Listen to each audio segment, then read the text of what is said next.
दोस्तों आपने अभी तक मीडिया पे सुन ही लिया होगा कि मिस्टर आसिम मुनीर ने धमकी दी है। देखिए मैं उसको धमकी तो नहीं कहूँगी, वो हमेशा की तरह गीदड़ भभकी है जो वो हमेशा देते हैं कि वो आधी दुनिया को डाउन कर देंगे अगर उनके साथ कोई भिड़ने की कोशिश करता है या उनके साथ वॉर करता है या इंडस वैली पे अगर कोई डैम बनाता है, जो कि वो इनडायरेक्टली इंडिया के लिए ही बोल रहे थे, तो वो उस डैम को मिसाइल से गिरा देंगे। देखिए दोस्तों ये ना गीदड़ भभकियां हैं जो वो पहले से देते आ रहे हैं। ऑपरेशन सिंदूर से लगता है इनको अच्छे से सबक मिला नहीं है। बहुत अच्छा मौका है ये दोबारा इंडियन गवर्नमेंट को इसके खिलाफ एक्शन लेना चाहिए और इस बार पाकिस्तान को एक ऐसा सबक सिखाना चाहिए जो वो जिंदगी में ना भूले, उनकी 100 पुश्ते ना भूलें। यूएस में बैठ के वो वहाँ धमकी दे रहा है, मतलब इसमें ना सिर्फ उसका कैरेक्टर नहीं दिख रहा है, इसमें मिस्टर ट्रम्प का कैरेक्टर भी दिख रहा है।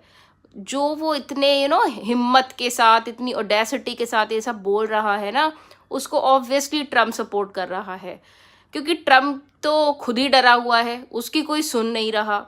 उसको बस खुद को प्रूव करना है कि कैसे भी करके इंडिया कुछ बोले, इंडिया कुछ रिप्लाई करे फॉर टेरिफ्स जो लगाए हैं। पर इंडिया चुप बैठा है, इंडिया को कोई फर्क नहीं पड़ता, चाहे आप 50 लगाएं, चाहे आप 100 लगाएं, आपकी जितनी मर्जी आप उतने लगाइए, क्योंकि इंडिया को जो करना है वो इंडिया करेगा, आपके कहने से तो नहीं चलेगा।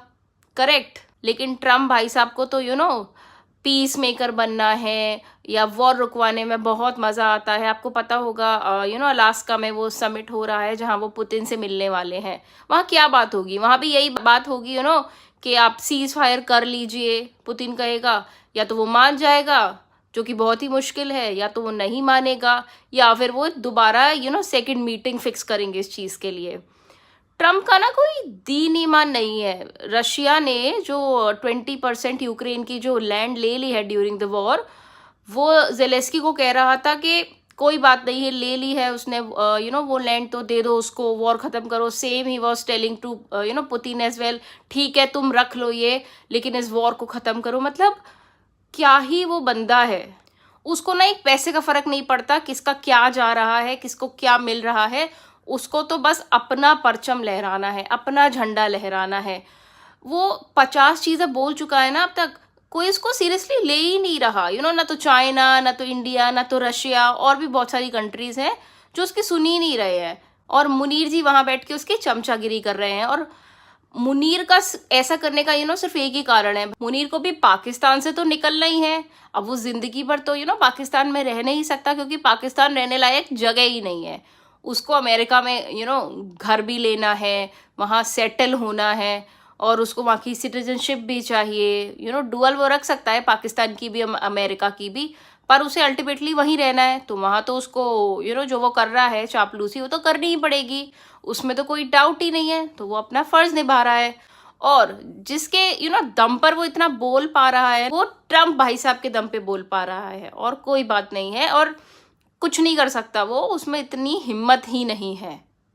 देख लिया हमने ऑपरेशन सिंदूर के टाइम में, जब वो खुद छुप के बैठ गया था, क्या ही कर लिया उसने, कुछ नहीं कर पाया वो। जो इंसान अपनी कंट्री को डम ट्रक से कंपेयर कर सकता है, आपने उसका रिसेंट जो स्पीच है वहाँ उसने बोला है कि इंडिया जो है वो मर्सिडीज है, जो फरारी की स्पीड से आगे बढ़ रही है, और पाकिस्तान एक डम ट्रक है, कूड़ेदान का जो ट्रक होता है जो कूड़ा ढोता है।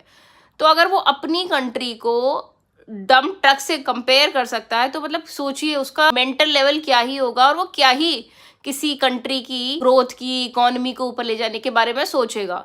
उसके लिए वही सही है वो जो कर रहा है, to continue becoming a pet for USA or for China, for the sake of his own benefits.